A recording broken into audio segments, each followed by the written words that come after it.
Meni o'tmishim bilan solishtirmang. Men endi u yerda yashamayapman. Har bir insonning orqasida bir tarix bor.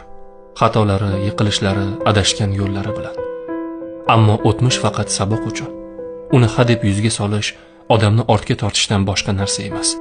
Inson o'zini o'zgartirishi mumkin. Alloh kechirgan bo'lsa, odamlar ham kechira bilishi kerak.